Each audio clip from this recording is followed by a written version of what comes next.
My father cleared his throat so loudly that every fork stopped midair.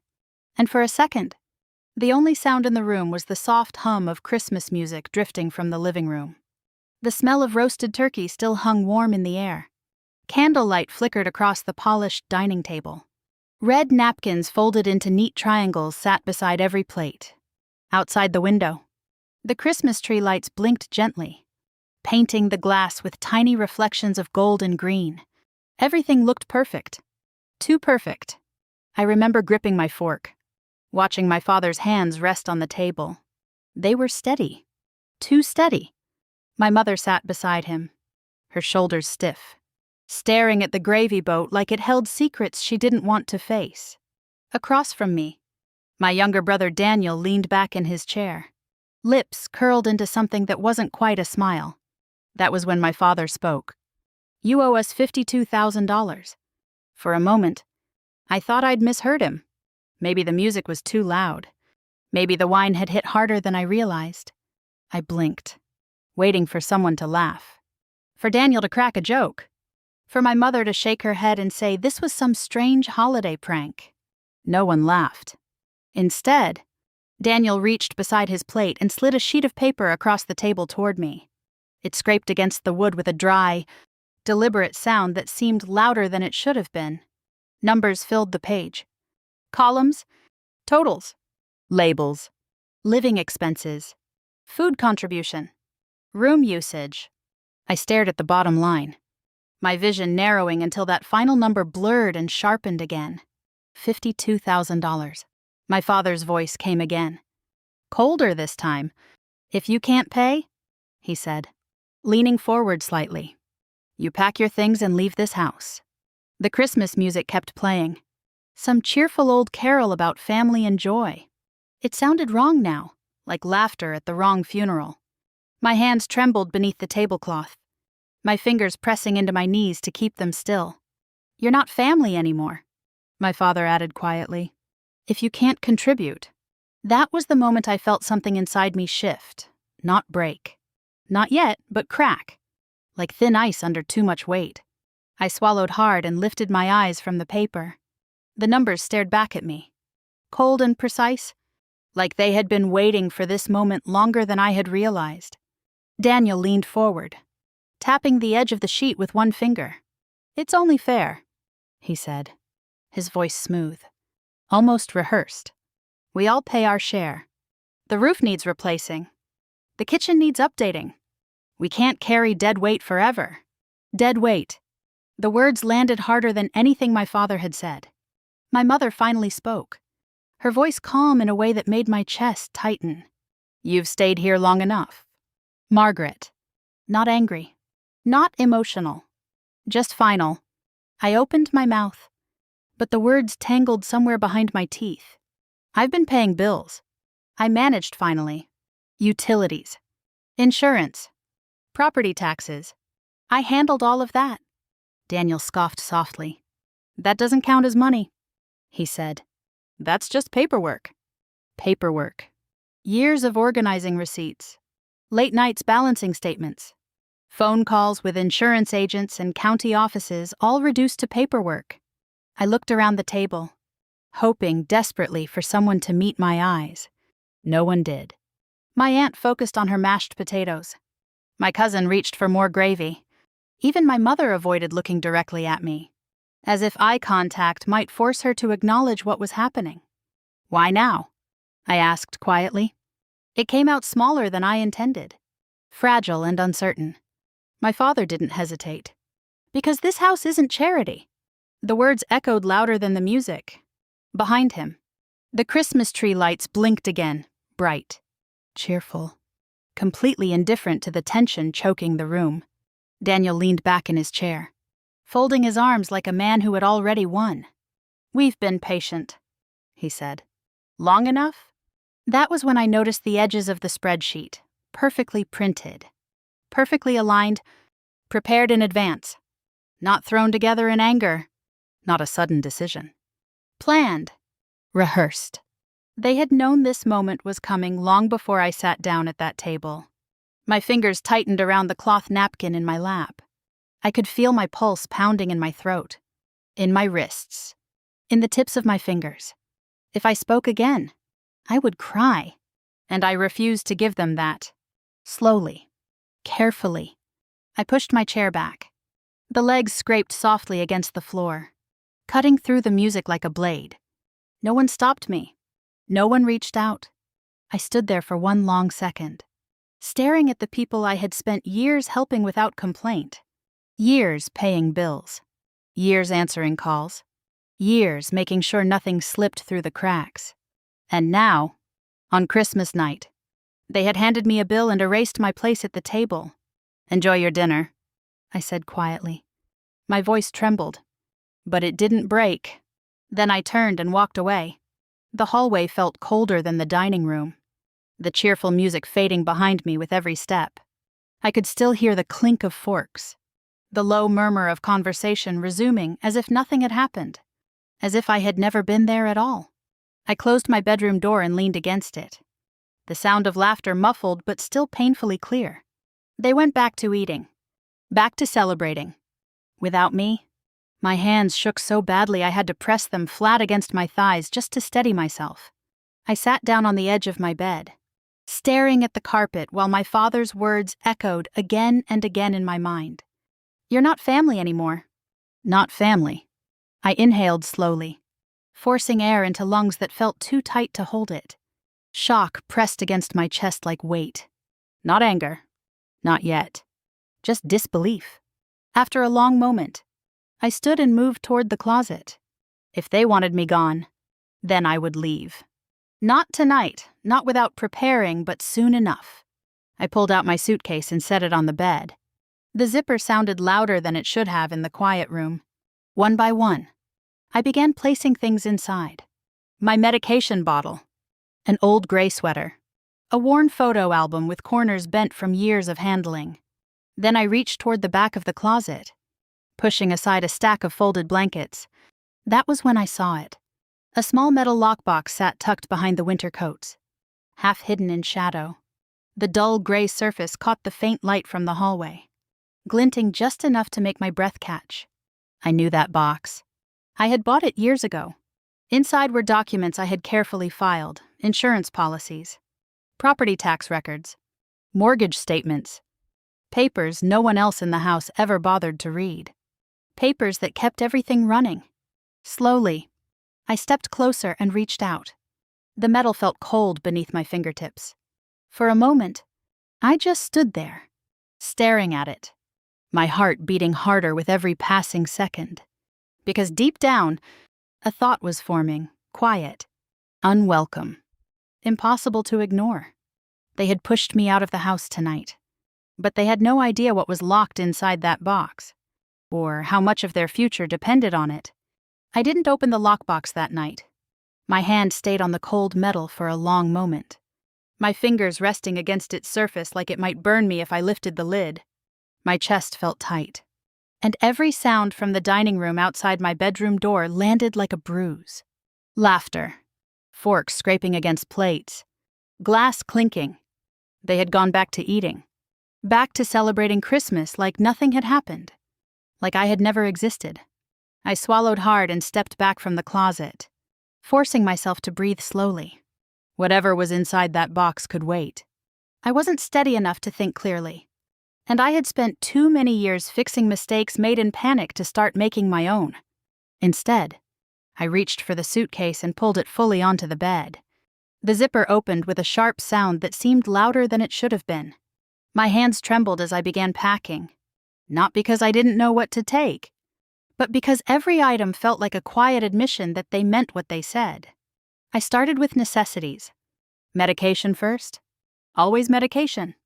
I placed the orange bottle carefully into the side pocket, followed by my reading glasses and a small notebook where I kept important numbers written in ink. Even though everything existed digitally now, old habits never left. Next came clothing. A gray sweater I wore during cold mornings when the house felt too quiet. A pair of jeans. 2 blouses that still fit properly. I folded everything with mechanical precision, smoothing the fabric flat with the side of my hand, the way I had smoothed invoices and tax forms for years. My movements were careful, controlled, not rushed. Because rushing meant panic, and panic led to mistakes. As I reached for the shelf above the closet rod, my fingers brushed against a stack of folders. The edges caught against my palm, and I froze. Every tab had been labeled in my handwriting: insurance, utilities, property taxes, mortgage. The words stared back at me like accusations. Proof that I had spent years keeping their lives organized while quietly disappearing into the background. I pulled one folder halfway out before stopping myself. Not now. Not tonight. My mind wasn't ready to see what waited inside those pages. Behind my bedroom door, I heard movement in the hallway. Footsteps. Slow ones. For one foolish second, my heart jumped. Maybe my mother had come to talk. Maybe my father had realized what he had done. Maybe anyone would knock and say this had gone too far. The footsteps passed my door, continued down the hall, then faded. No knock came. No apology followed. I exhaled slowly, the fragile hope draining from my chest like air from a punctured tire. When the suitcase was finally packed halfway full, I zipped it shut and lifted it from the bed. The weight surprised me. Heavier than it should have been. Or maybe I was just weaker than I realized. I stepped into the hallway. The sound of voices drifted from the dining room again. Daniel's voice rose above the others, confident and relaxed, like nothing important had happened at all. I walked past the doorway slowly. No one looked up. Not my father. Not my mother. Not my brother. Daniel laughed at something someone said, leaning back in his chair like a man who had accomplished exactly what he set out to do. For a brief moment, he glanced toward me.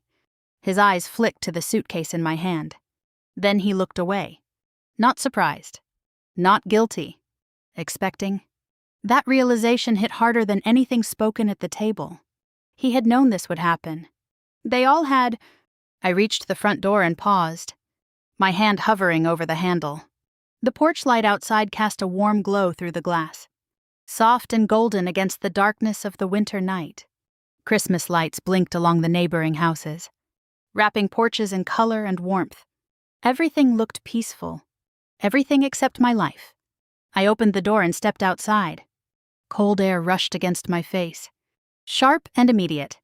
It filled my lungs, forcing a breath I hadn't realized I'd been holding. The night smelled like pine and distant wood smoke. Somewhere down the street, children laughed, their voices bright and carefree. Inside my house, my parents' house, the music kept playing. I walked down the steps slowly, gripping the suitcase handle tighter than necessary. My fingers had started to ache, but I didn't loosen my grip. Not yet. Not until I reached my car. I opened the trunk and placed the suitcase inside carefully, lowering it instead of dropping it. Years of careful habits didn't disappear just because my life had shifted beneath my feet. Then I stood there for a moment, waiting, listening, hoping. Behind me, the porch light remained on, but the front door never opened. No voice called my name. No footsteps followed. Nothing. I slid into the driver's seat and shut the door gently, the soft click echoing louder than it should have. My hands rested against the steering wheel, fingers gripping the worn leather as I stared straight ahead. For a long second, I didn't move. I just sat there, breathing in shallow bursts, my chest tightening with each inhale. Then I started the engine. The headlights cut through the darkness, illuminating the quiet suburban street. Christmas decorations flashed past as I pulled away. Plastic snowmen, glowing reindeer, wreaths hanging from front doors. Every house looked warm. Every window glowed, except the one I had just left.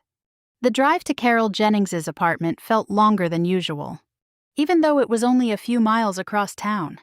The road curved through familiar neighborhoods, past grocery stores and gas stations I had visited 100 times before.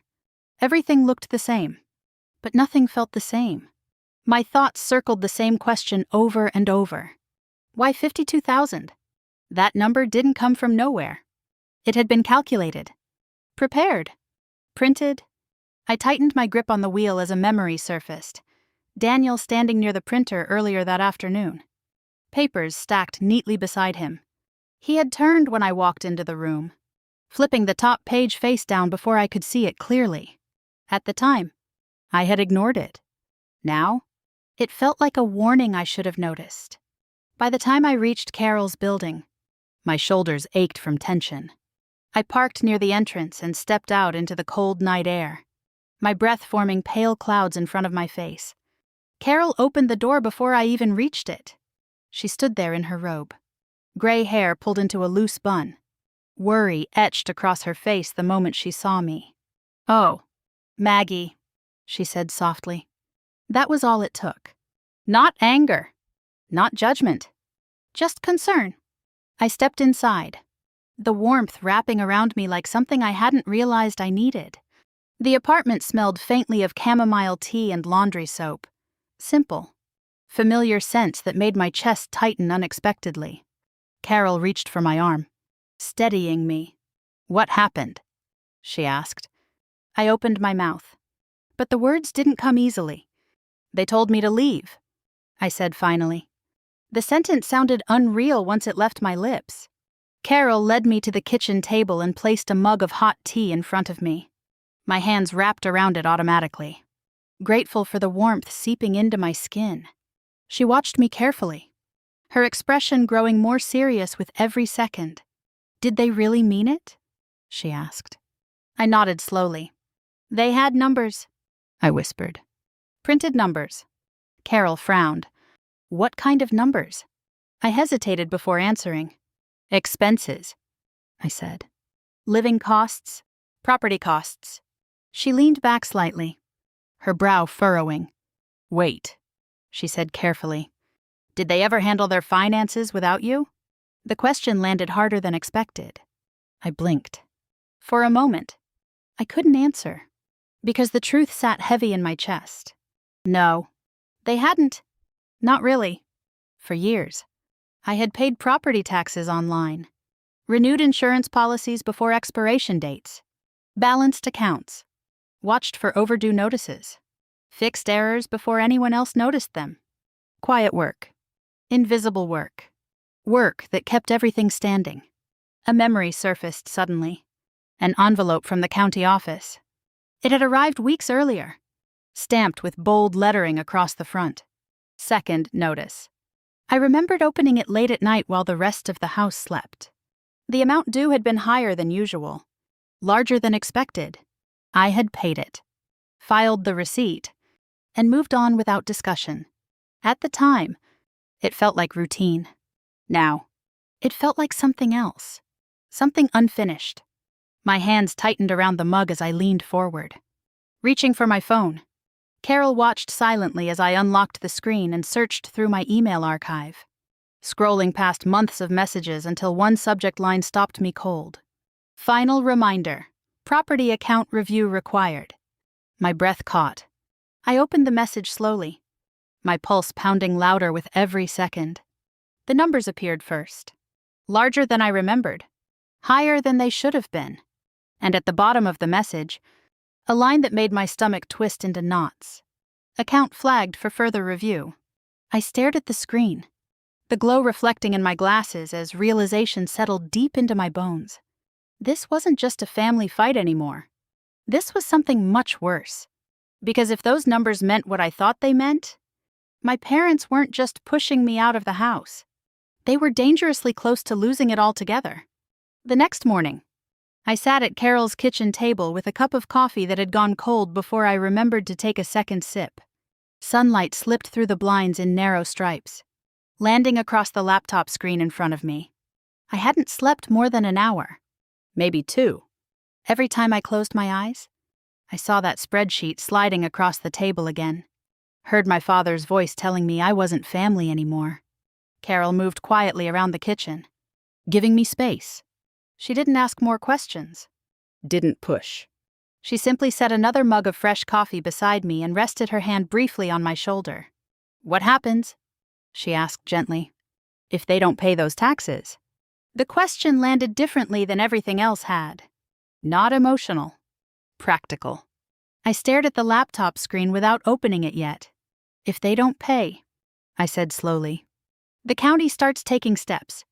Carol frowned. Steps like what? I inhaled deeply, forcing my mind into the familiar rhythm it used to follow every time something went wrong. Late penalties. Notices. Eventually, liens. The word felt heavy in my mouth. She nodded once. Serious now. So you need to check the numbers. Not a question. A fact. I looked down at my hands resting on the table. They weren't shaking anymore. That surprised me. Maybe shock had burned itself out during the night. Or maybe something else was taking its place. Focus. Yes, I said quietly. I need to check the numbers. I opened the laptop. The screen lit up instantly. The familiar login prompt staring back at me. My fingers hovered above the keyboard for a moment before typing the password I had used for years, one no one else in the house ever bothered to remember. The system opened exactly as I had left it. Folders appeared in neat rows across the screen. Taxes, insurance, mortgage, utilities. Each label written in the same careful language I had used for years. Each one proof of the quiet work I had done without recognition. For a moment, I just stared at them.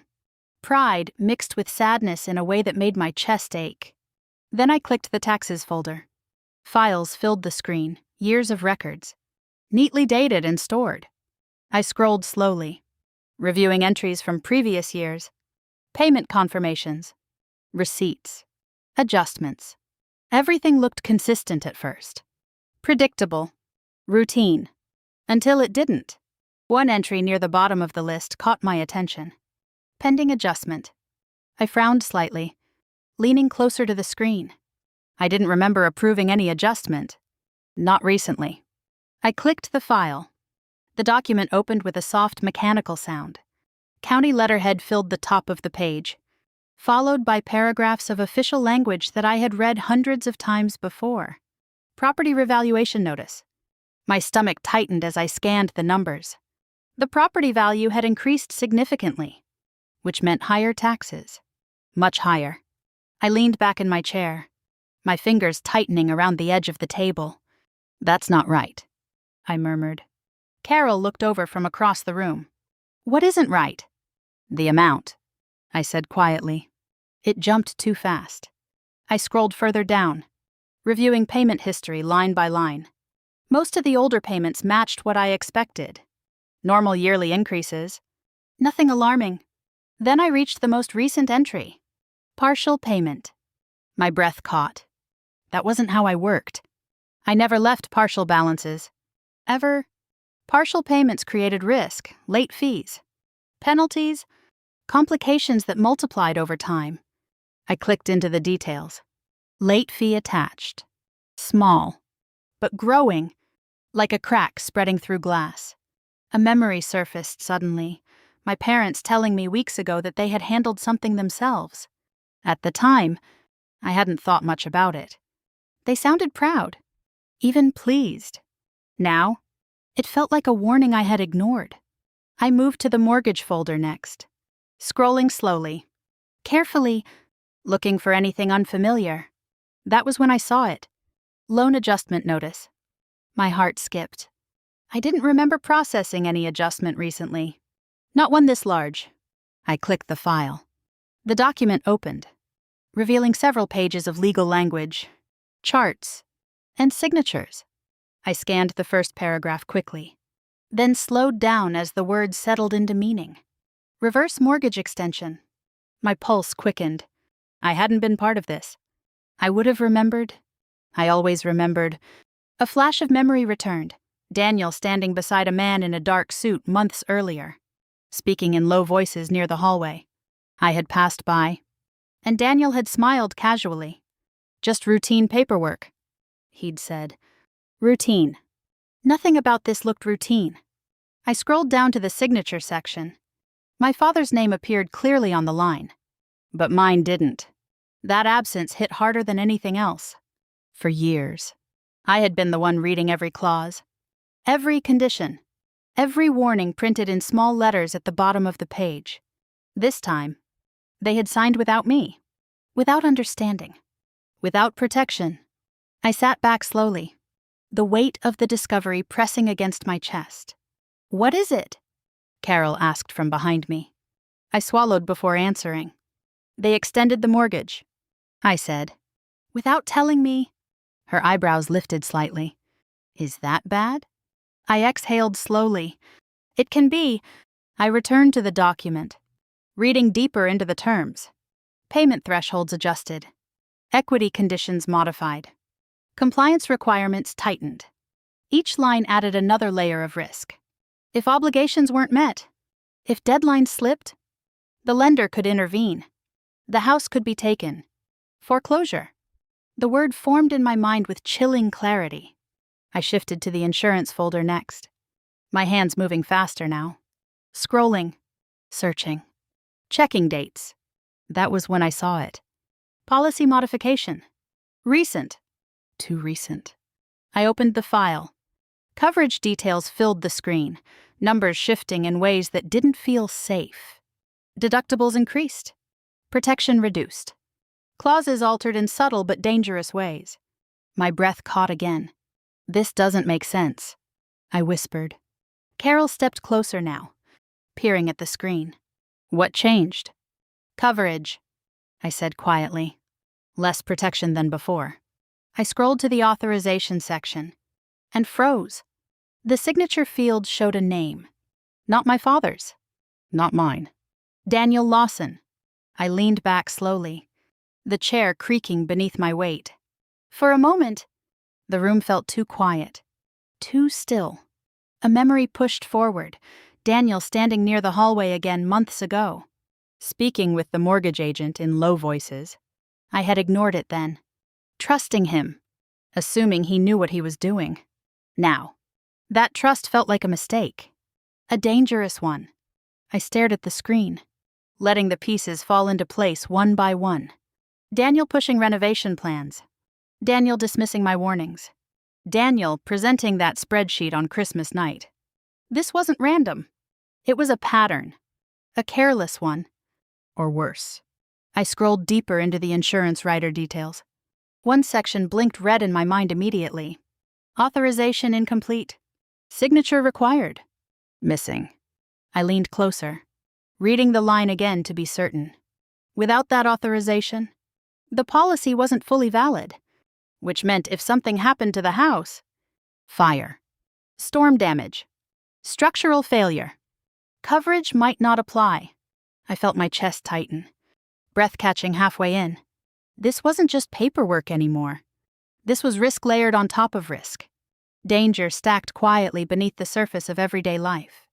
I stared at the blinking cursor on the screen. The empty signature field flashing like a warning light I could no longer ignore. Had Daniel even read what he signed? Or had he rushed through everything without understanding what it meant? Either way, one truth settled heavily into my chest as I sat there in the quiet morning light. If something went wrong now, if even one more mistake slipped through, everything they owned could disappear faster than they ever imagined. I stared at the blinking cursor on my screen for a long time before I reached for my phone. The documents lay scattered across Carol's kitchen table, each one carrying numbers that no longer felt like paperwork. They felt like warnings. Mortgage clauses, insurance gaps, tax adjustments. Every line I read added another weight to the growing sense that this wasn't just a mistake. It was a collapse waiting to happen. Carol stood near the sink, watching me without speaking. She knew that look on my face. The one I used to wear when balancing accounts late into the night. When something didn't add up and I couldn't rest until it did. "You're going to call them, aren't you?" she asked quietly. I nodded once. Not because I wanted to. Because I had to. No matter what they said to me at Christmas, no matter how deeply those words had cut, they were still my parents. And if I ignored this now, if I stayed silent, then whatever happened next would be on my conscience too. I picked up my phone and scrolled to my father's name. My thumb hovered above the call button. For a moment, fear rose in my chest, not fear of numbers or deadlines, but fear of rejection, fear that he would shut me down again, fear that he would hear my voice and remember the humiliation instead of the warning. Then I pressed call. The ringing sound stretched longer than it should have. Each tone landed like a slow heartbeat. Once, twice, 3 times. Finally, the line clicked. "What?" my father answered. Not hello. Not Margaret. Just one sharp word. I swallowed, steadying my voice. "I need to talk to you about the mortgage." Silence filled the line for a second. Then his tone hardened. "We already handled that." I tightened my grip on the phone. "You didn't handle it," I said carefully. "You adjusted it. There's a difference." A muffled voice sounded in the background. "Daniel." I recognized it instantly. That knowledge sent a sharp wave of tension through my chest. I reviewed the documents. I continued, forcing my voice to remain calm. "There's a reverse mortgage extension you signed, and the property taxes increased after revaluation. The insurance coverage changed too." "You worry too much," my father snapped. The words struck harder than expected. "I'm not worrying," I replied. "I'm telling you there's risk. Real risk." Daniel's voice grew louder in the background now. "We've got professionals handling it," he called out. My jaw tightened. Professionals. That word again. It sounded exactly like the phrase the mortgage agent had used months earlier. A memory flashed in my mind. Daniel leaning against the hallway wall, nodding while the agent spoke in low, confident tones. At the time, I had trusted him. Now, that trust felt misplaced. "You need to listen to me," I said firmly. "The insurance writer isn't fully authorized. If something happens to the house, the policy might not cover the damage." Silence followed. Not thoughtful silence. Dismissive silence. "You always think you know everything," my father said finally. His voice carried frustration, not fear. "You just want control again." The accusation landed like a slap. I closed my eyes briefly, forcing myself not to react emotionally. "This isn't about control," I said quietly. "It's about protection."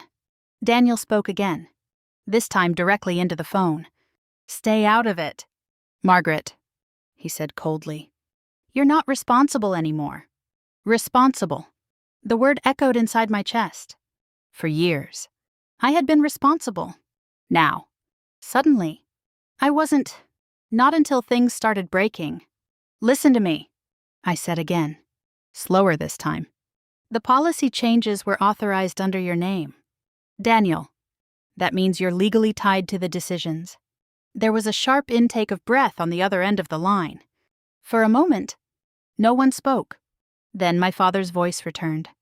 Quieter but still stubborn. "We don't need your help." The line went dead.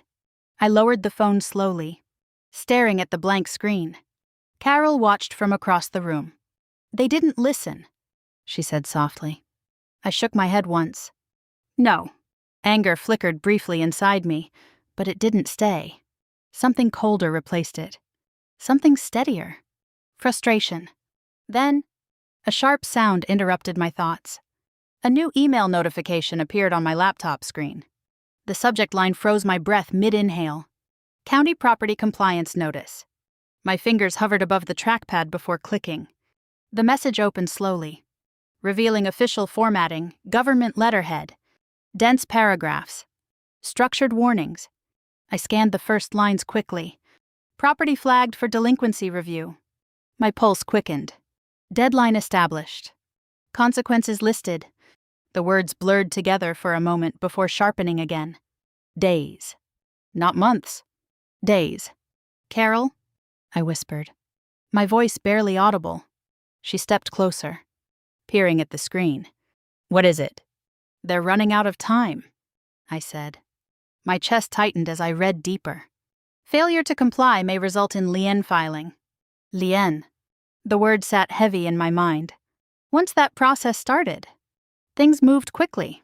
Too quickly.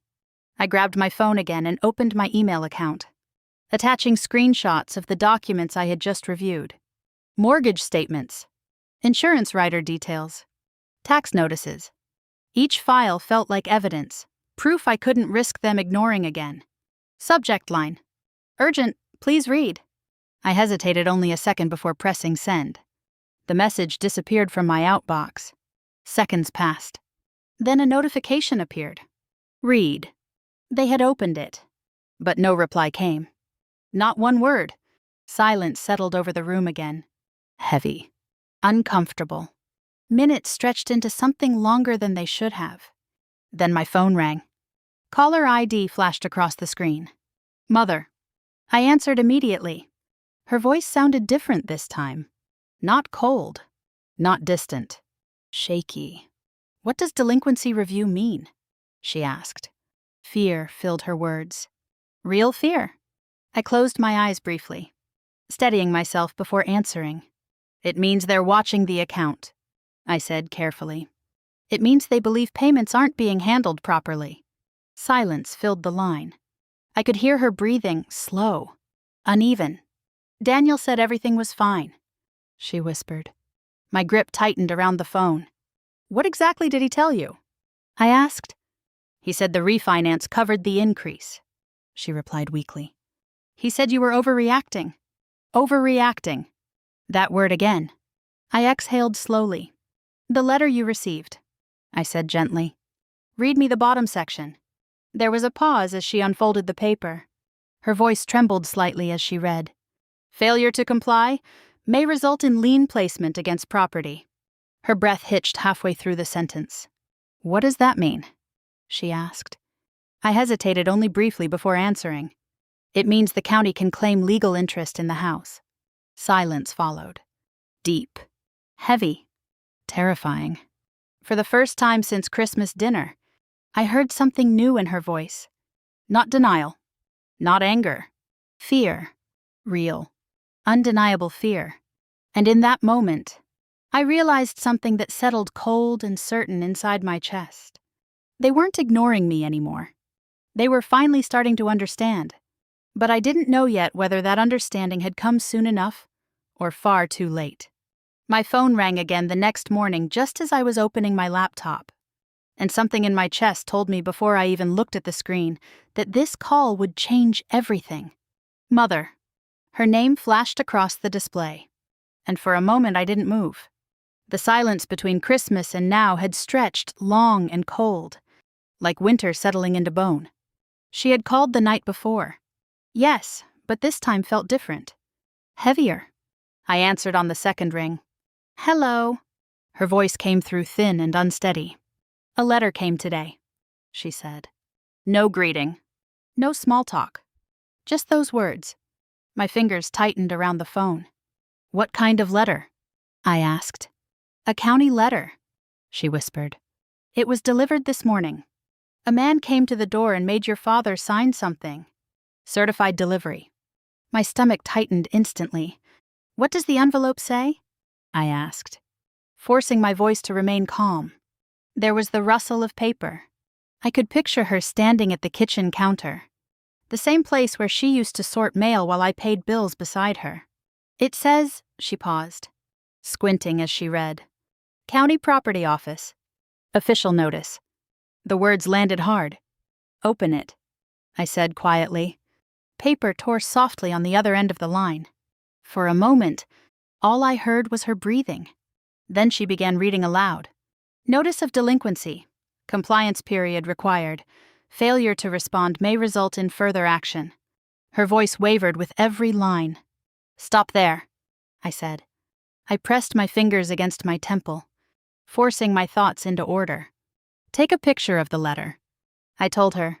Send it to me. She didn't argue. That alone told me how scared she was becoming. A moment later, my phone buzzed with a new message. Image received. I opened it immediately. The document filled the screen. Clear and unmistakable. County seal at the top. Structured paragraphs below. Legal language that carried consequences whether people understood it or not. I zoomed in slowly, line by line, word by word. Adjusted property balance overdue. Interest applied. Compliance deadline established. My breath slowed as realization settled deeper. This wasn't just a warning. It was escalation. Margaret, my mother whispered. What does it mean? I swallowed once before answering. It means they believe payments are behind, I said carefully. And they're watching the account now. Silence stretched between us. Then she spoke again, voice smaller. Your father hasn't read it. That surprised me. What do you mean he hasn't read it? He said it's probably routine, she replied. He put it on the table and walked away. Denial. Classic denial. I closed my eyes briefly. Put the phone on speaker, I said. She hesitated, then complied. I could hear movement, chairs scraping faintly, footsteps crossing the floor. My father's voice sounded in the background. Who are you talking to? Margaret. My mother answered quietly. Silence followed. Then his tone hardened. What does she want now? The words struck sharper than I expected. I didn't call to argue, I said firmly. I called to explain the letter. He made a low sound, somewhere between irritation and disbelief. We've handled everything just fine, he said. No hesitation. No doubt. Just stubborn pride. You haven't handled this, I replied calmly. You have an overdue balance. And the county flagged the property. Another pause. Then his voice grew louder. You're exaggerating again.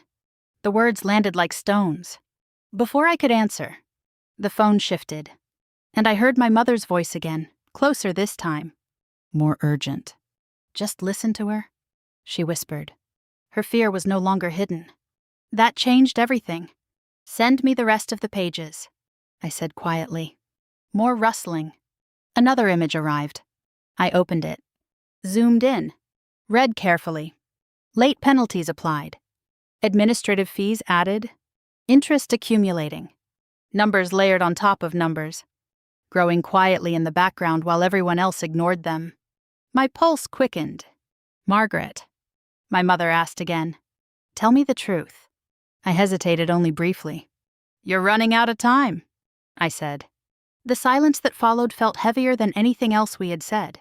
Running out of time for what? She whispered. For compliance, I replied. If you don't respond before the deadline, they can move forward with legal action. I didn't say lean yet. Not until I had to. Behind her, I heard my father pacing. His footsteps sounded sharper now. Impatient. Restless. Give me the phone, he snapped suddenly. The sound shifted again.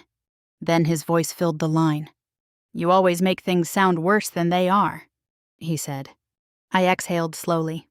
This isn't about sounding worse, I replied. It's about facts. Silence followed. Then he spoke again, quieter this time. What happens if we ignore it? That question changed everything. For the first time. He wasn't arguing. He was asking, if you ignore it, I said carefully. They move forward. With what? With legal steps. There it was. The truth. Heavy and unavoidable. The line stayed silent for several seconds. Then my mother's voice returned. Softer than before. I don't understand the paperwork, she admitted quietly. Her words trembled. That admission landed deeper than anything else. She had always relied on me. Quietly. Without saying it. And now, without me in the house. The cracks were showing. Who signed the last adjustment? I asked gently. She hesitated, then answered. Daniel helped your father. My jaw tightened. Of course he had. Did he explain the documents? I asked. Another pause. No, she whispered.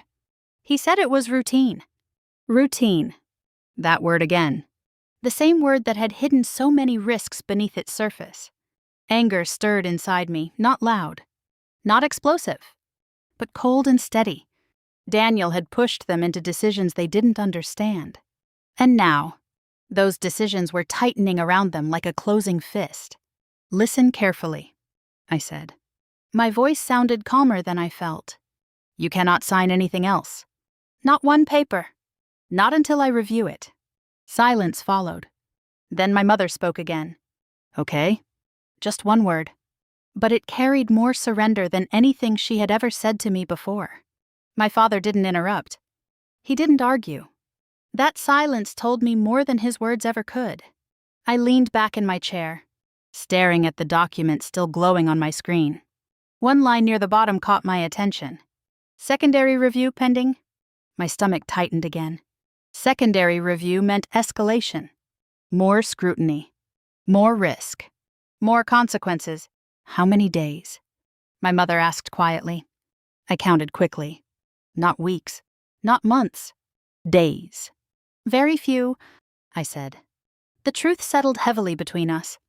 For the first time since Christmas dinner, I felt something shift inside my chest. Not anger. Not sadness. Responsibility. Heavy. Unavoidable. Because whether they admitted it or not, everything was starting to fall apart faster than any of us expected. The phone rang just after sunrise, and the number on the screen made my stomach drop before I even answered. Mortgage Servicing Department. I stared at it for a second too long, my fingers hovering above the screen. Carol stood across the kitchen, watching me carefully, sensing the tension tightening through my shoulders.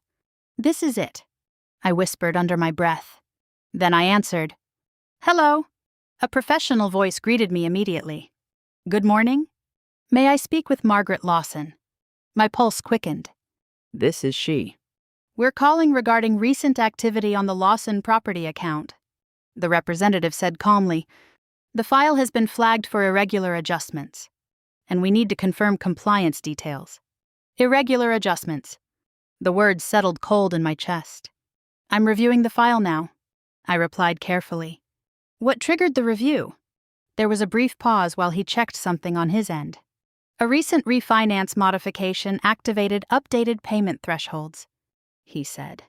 "Some required conditions have not been fully met." My fingers tightened around the phone. "Which conditions?" I asked. "Documentation verification and property inspection scheduling," he answered. "Inspection." That word landed harder than expected. "Has the inspection been scheduled yet?" I asked. "Not yet," he replied. "But the preliminary review process has already begun." Preliminary review. Already begun. Not coming. Already happening. I closed my eyes briefly, absorbing the meaning. The timeline wasn't theoretical anymore.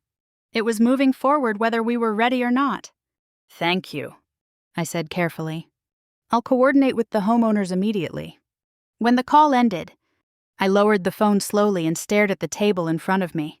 Carol crossed her arms gently. "That didn't sound good," she said.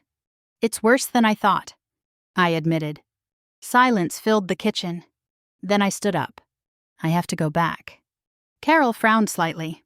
"Back where? To the house?" Even saying the words felt strange. The same house I had left with a suitcase and shaking hands. The same house where I had been told I wasn't family anymore. But now, leaving it alone wasn't an option. Not when the damage was already unfolding.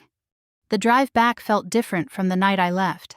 That night, I drove away in shock. Today, I drove back with purpose. The road curved past the same houses decorated with winter wreaths and faded Christmas lights. Everything looked familiar, but something inside me had shifted. Fear had changed into determination. When I pulled into the driveway, my hands tightened slightly around the steering wheel. The house stood exactly the same. Same windows, same porch, same roof. But it didn't feel the same. It felt fragile now, like something already cracking beneath the surface. As I stepped out of the car, my eyes immediately caught something new. A large envelope taped to the front door. Official. White. Unmistakable. My chest tightened instantly. I walked closer, peeling the envelope carefully from the wood. The printed return address confirmed what I already feared. County office. Another notice. Before I could open it, the front door creaked open from inside. My mother stood there. Her face looked different. Tired. Worn. Lines I hadn't noticed before now seemed deeper. Heavier.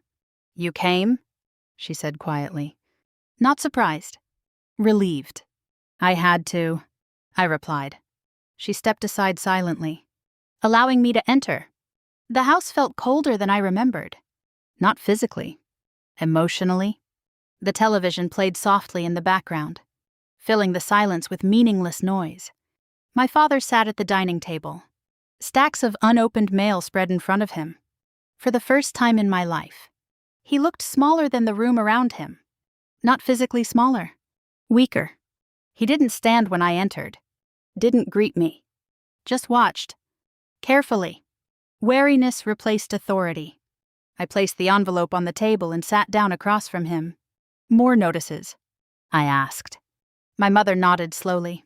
They keep coming, she whispered. I opened the envelope carefully. The sound of tearing paper echoed louder than expected. Inside, the document confirmed everything I feared. Property compliance inspection scheduled. Official date listed. No room for delay. No room for denial. My father leaned forward slightly. What does it say? He asked. His voice carried tension now, not arrogance. Fear. Inspection. I answered simply. The word hung heavy in the room. Silence followed. Then I began sorting through the rest of the documents stacked across the table. Late notices.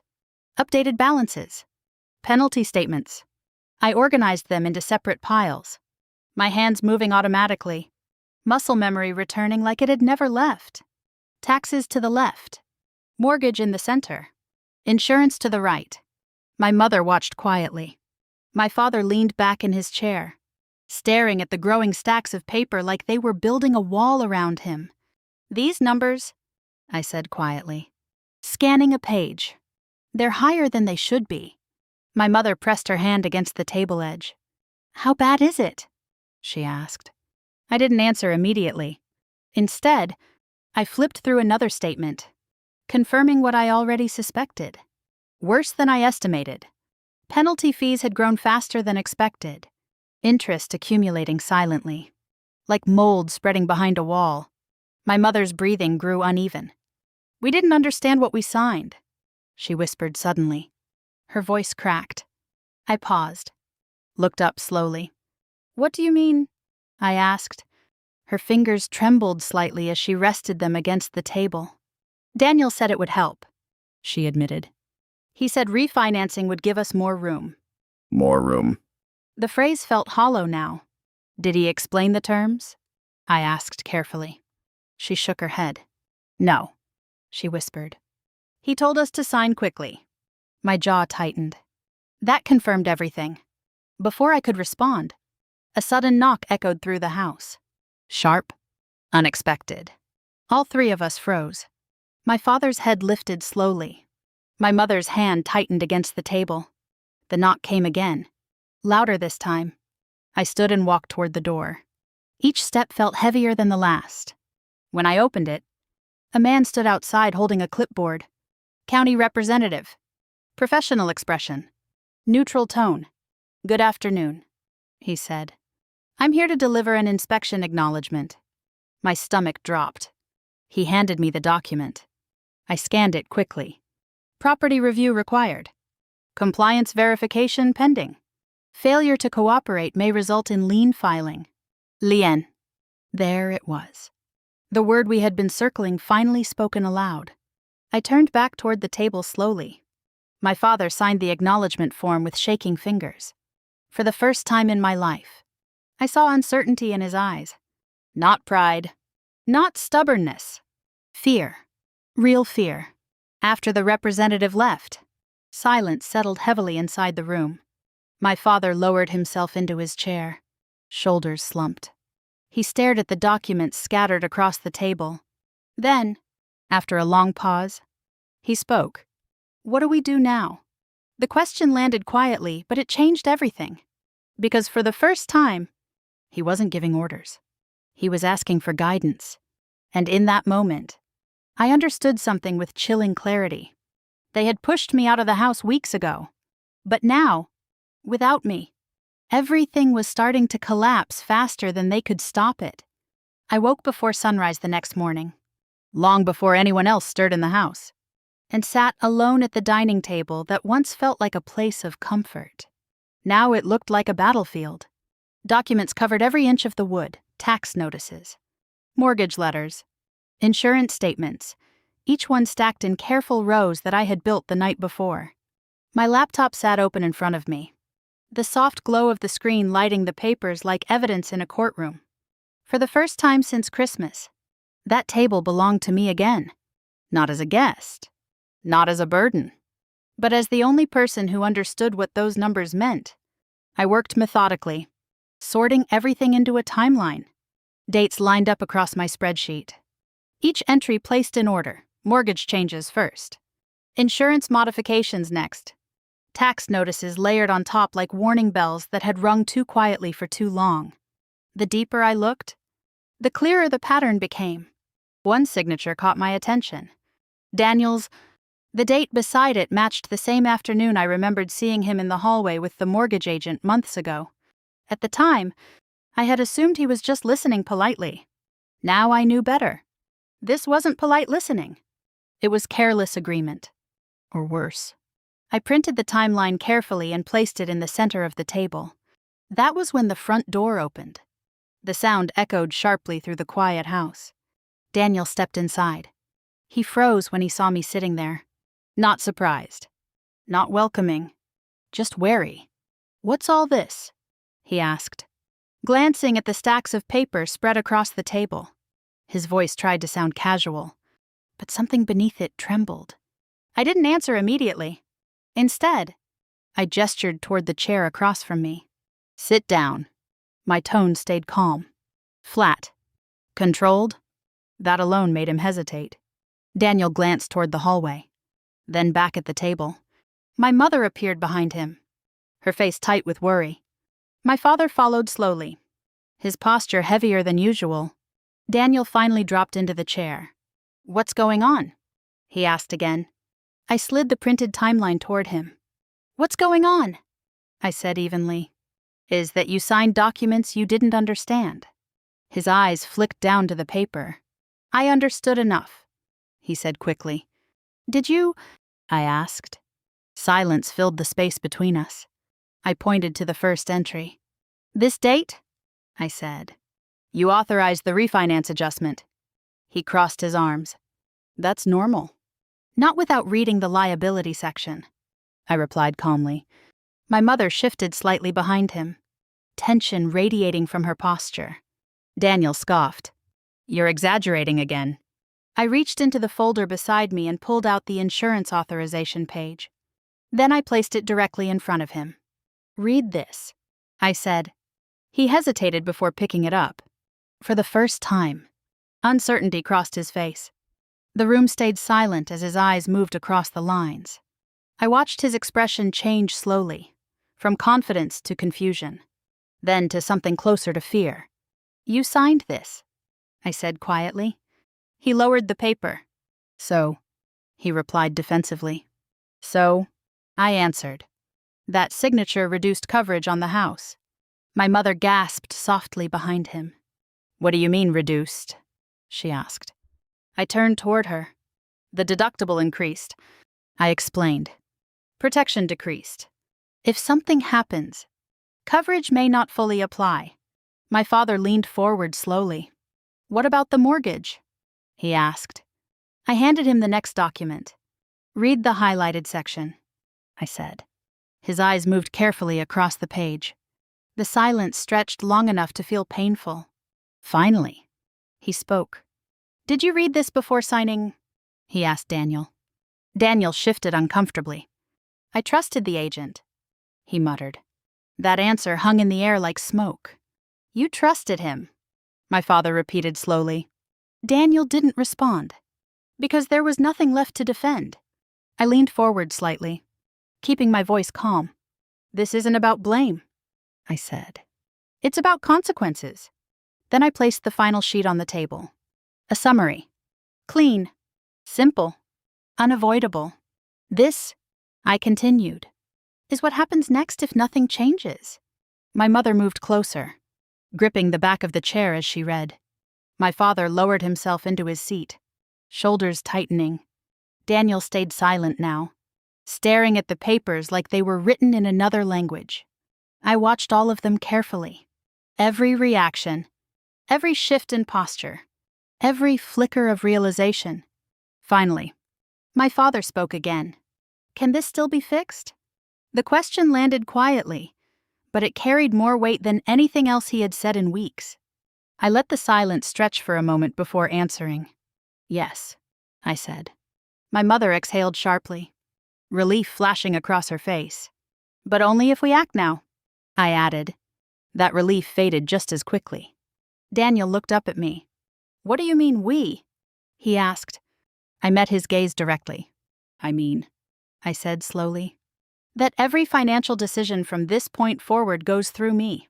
Silence returned. Heavy, uncomfortable, unavoidable. No more signing papers without review. I continued. No more outside agreements without verification. My mother nodded immediately. Yes, she said. Of course. My father hesitated longer. Not because he didn't understand. Because he hated losing control. But eventually, he nodded too. Fine, he said quietly. Daniel pushed back from the table slightly. You can't be serious, he snapped. I replied calmly. His frustration flared. This is ridiculous, he muttered. You're acting like we don't know what we're doing. I didn't raise my voice. Didn't argue. I simply slid one final document across the table. Recovery authorization. Clean. Formal. Necessary. This allows me to correct the accounts, I said quietly. Without it, nothing moves forward. My father stared at the paper for a long moment. The room felt still, heavy, waiting. Finally, he picked up the pen. His hand trembled slightly as he signed. The sound of the pen scratching against paper echoed louder than expected. Irreversible. Daniel stood abruptly, pushing his chair back. This is a mistake, he snapped. Then he turned and walked toward the hallway, slamming the door behind him. The sound echoed through the house like thunder. But no one followed him. No one defended him. Instead, my father placed the pen down slowly and looked at me. Not with anger. Not with pride. With something else. Recognition. For the first time since Christmas, I gathered the signed documents into a neat stack and placed them inside a folder. Order returning. Control restored. But as I closed the folder and set it beside me, one thought lingered quietly in the back of my mind. Daniel wasn't finished yet, and whether he accepted this new reality or fought against it, the next mistake could still cost us everything.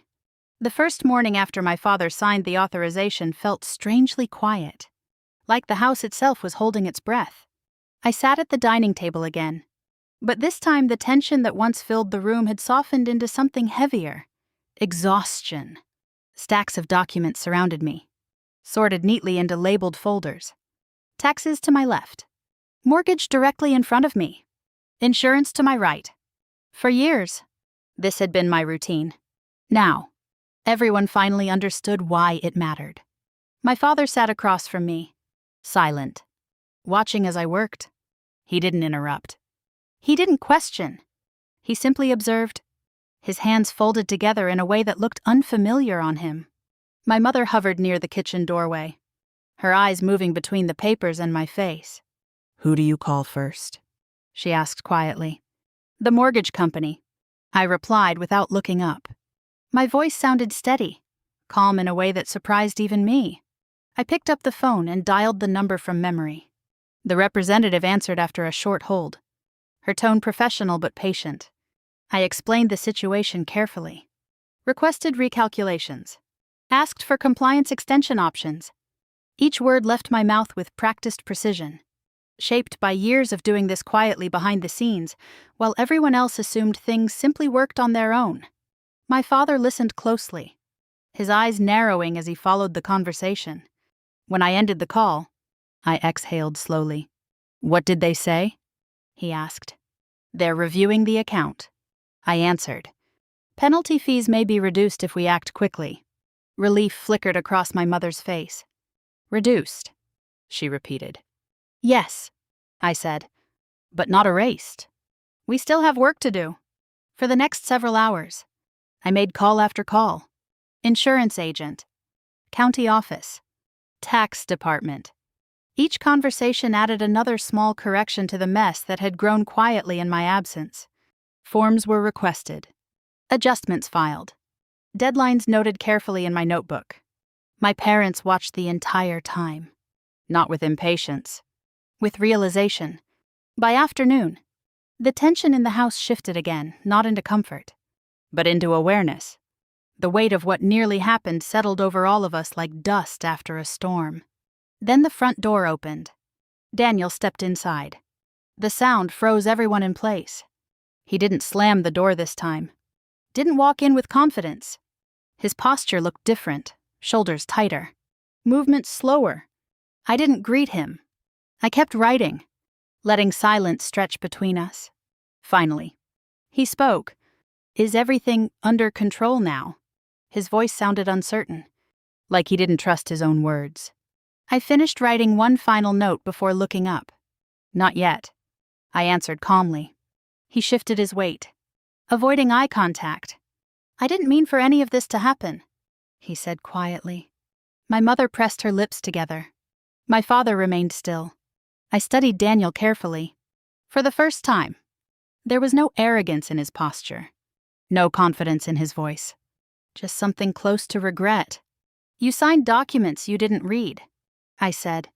"Not accusing, just stating fact." He nodded slightly. "I trusted the agent," he admitted. The words sounded smaller than he expected them to. "That trust nearly cost us everything," I replied. Silence followed. My mother wiped her eyes quietly, turning her face away. Daniel finally looked at me directly. "What happens now?" he asked. I leaned back slightly, folding my hands together. "Now," I said, "we fix what can still be fixed." My father shifted in his chair, then slowly stood. The movement drew everyone's attention. He walked toward me and stopped beside the table. For a moment, he didn't speak. Then he did something I never expected. He lowered his head slightly. "I was wrong," he said. The words landed softly, but they carried more weight than anything else he had ever spoken to me. My chest tightened unexpectedly. "I thought pushing you would make things easier," he continued. "I thought we could manage without you."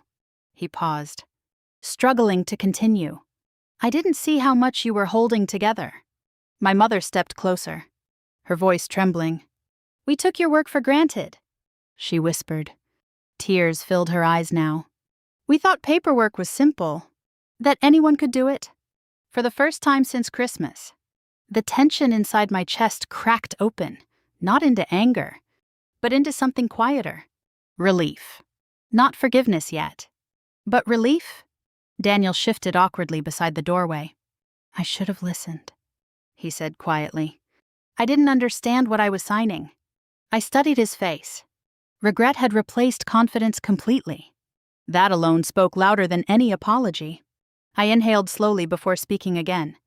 "Moving forward," I said calmly. "No one signs anything without review." Both my parents nodded immediately. Daniel hesitated only a second before nodding too. That agreement felt like the final piece falling into place.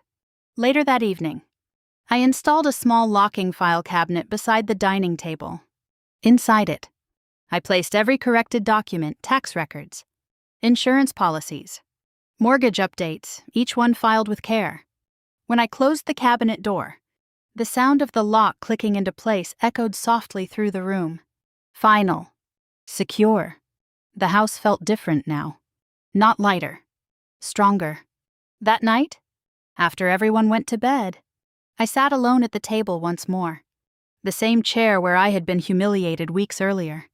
The same place where I had been told I wasn't family anymore. I ran my fingers along the edge of the table, remembering how my hands had trembled that night as I stood to leave.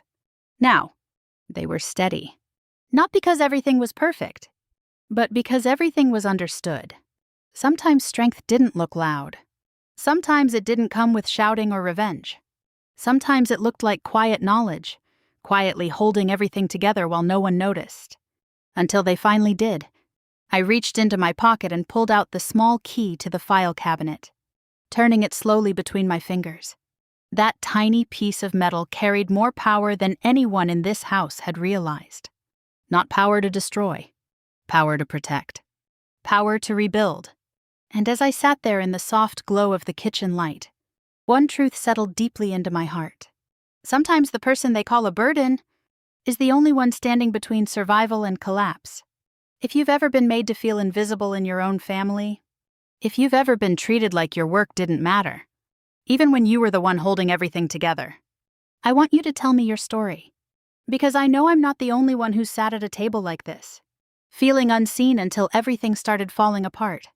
And if this story felt familiar to you, if it reminded you of moments in your own life, stay with me here. There are more stories like this to share. Stories about strength, about survival, and about the quiet kind of power that changes everything when the tables finally turn. So don't go anywhere. Stay. Listen. And if you're ready, share your voice too.